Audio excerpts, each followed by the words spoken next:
You're listening to the RFP Success Show with 8-time author, speaker, and CEO of the RFP Success Company, Lisa Verhurick. Tune in each episode to learn what today's capture and RFP teams are doing to increase their win percentages by up to 20, 30, and even 50%, and meet the industry trailblazers that are getting it right. Let's get started. Hey everybody, welcome to the RFP Success Show. I am your host, Lisa Verhurick, founder and CEO of the RFP Success Company. I thought it would be really great to have a conversation today about evaluation criteria. And so here we are. Evaluation criteria, it just seems to be a bit of a second thought for a lot of companies when it comes to the writing. Like, sure, everybody looks at it. It's like one of the first things we look at. But how many people really take the time to map the content and the strategy back to the evaluation criteria? I'd say that professional proposal pros, that's a tongue twister, for sure know how to do this. But those of you who maybe do this as part of your job, or if you're a salesperson who isn't necessarily well-versed in RFP responses, or even if you're kind of new, there's a lot of people out there that respond to RFPs that don't do it. You might be a business owner that don't do it for a living. You're not a professional proposal pro. This one is for you because there's a lot of power in that evaluation criteria. Not every RFP is going to have good scoring criteria or evaluation criteria. Same thing. Or sometimes none at all. Sometimes you get none.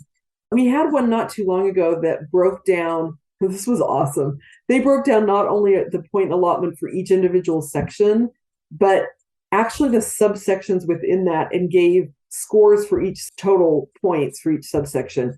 That is a beautiful thing, but we just don't see it very often.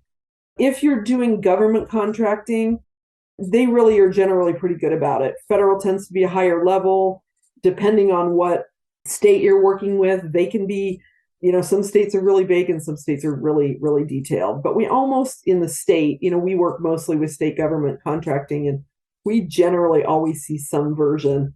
If you're doing corporate proposals, it's all over the place, and often it's nothing. And corporate tends to not ever really be overly elaborate. But you can take something out of it. If there's something there, you can take something out of it. And if you're lucky enough to have evaluation criteria, I want to give you 3 key things that you need to pay attention to that can really make a difference in your proposal. So the first one is that I really want you to put yourself in the shoes of the evaluator, right? It is a human being sitting there reading your proposal, and not just yours, but 2 or 3 or 6 or 10 or sometimes 20. They're reading a lot of proposals, and at the very least, they're reading more than yours. One more than yours, right? So I think sometimes we forget that there's this human being, and if you've followed me for very long, you've heard me say that a lot because I say it all the time. But there's this human being there reading your proposal, and they've likely been given some sort of scoring tool that has been built off of that evaluation criteria that you see. So you want to imagine that if their scoring tool says something like presenting complex information in a manner that is understandable to diverse audiences, and let's say that's going to be worth 200 points, you want to make sure that you are very easily sharing that information. When I say very easily, I mean that it's something that's easily identifiable to the reader, aka evaluator, right? You need to kind of say, we have been told by clients over and over that one of our strengths is being able to communicate complex information to diverse audiences. I wouldn't use their exact sentence, but I'd use some of their language. We're going to get to that here on tip number 2.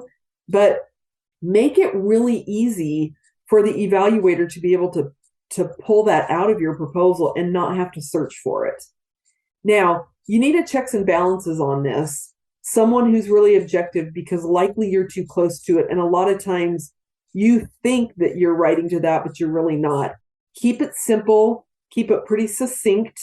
Don't try to get all flowery, but you want to be able to tell them, yes, we not only do this, but we do it really well. We've been told we do it well.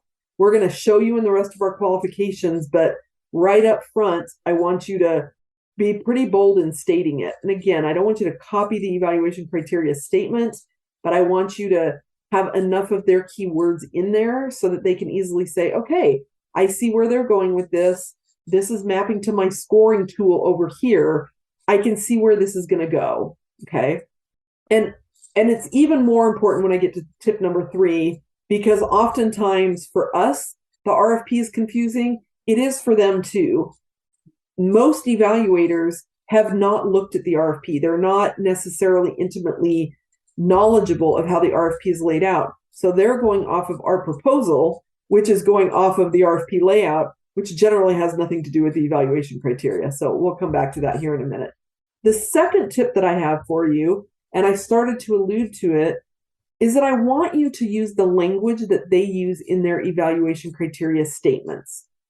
For example, if the criteria says knowledge of yada, yada, yada, repeat that term knowledge throughout your knowledge section instead of, say, expertise or experience. Use the term knowledge. It helps that evaluator more easily navigate the scoring tool. It sounds ridiculous because you're thinking, well, it's all the same thing. But still, you want to do anything you can to make it super easy. The evaluator is looking at that scoring tool and looking for knowledge.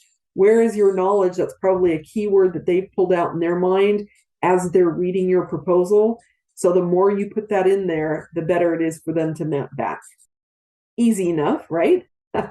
All right, so tip number 3, you need to map the evaluation criteria to your response. Now, I'm going to tell you right now, most of the time, it's confusing. It is. I'm just going to tell you that right out of the gate because it hardly ever maps easily, but you need to make it work.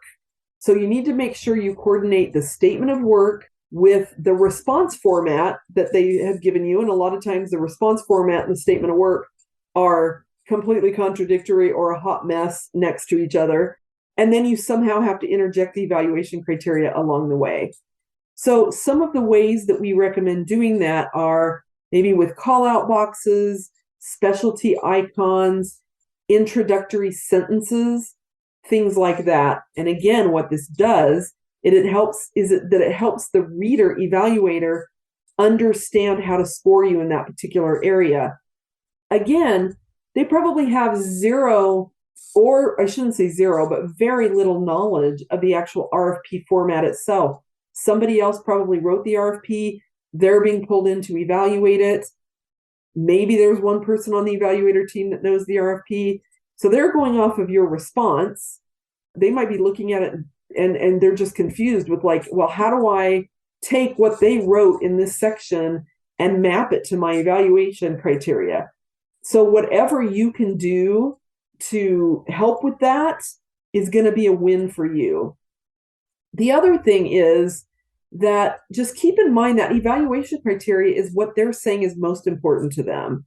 So those call-out boxes or the specialty icons or kind of the intro sentence should be value add, value proposition. It shouldn't just be, we're really good at this, or we know our stuff. You want to really show why you have the secret sauce, why you are the ones above everybody else that's going to have probably the same qualifications, probably the same capabilities. Otherwise, they wouldn't be bidding on it.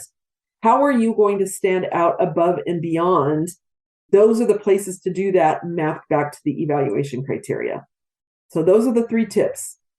Imagining how the evaluator is doing the scoring and, kind of making sure that you imagine their scoring tool. Number 2, using the language from that scoring tool, and then mapping the evaluation criteria to your response.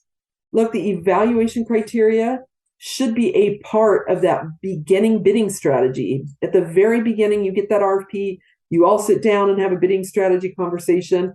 Yes, you should be doing that. If you don't know what I'm talking about, you got to figure it out. We've got a podcast on that, I'm sure. But super important to have that bidding strategy. Talk about the evaluation criteria in that. It is often an afterthought, or it's something that people read right out of the gate, but they don't take into account in the actual presentation of the content in the proposal. So you could take some pretty significant leaps just doing this one piece of bettering your proposals. So pay attention. This will make it so much easier for the evaluators to give you the maximum points that you deserve. Thanks so much for listening. Again, I'm Lisa Rehurick, your host of the RFP Success Company. This has been another episode of the RFP Success Show with Lisa Rehurick, 8-time author, speaker, and CEO of the RFP Success Company. Thank you for joining us. If you have feedback on today's episode, email us at podcast@rfpsuccess.com. No matter your business size, industry, if you have an in-house RFP team, or need outside support, the RFP Success Company helps increase RFP win ratios by 10, 20, and even 50%. Learn more at the rfpsuccesscompany.com.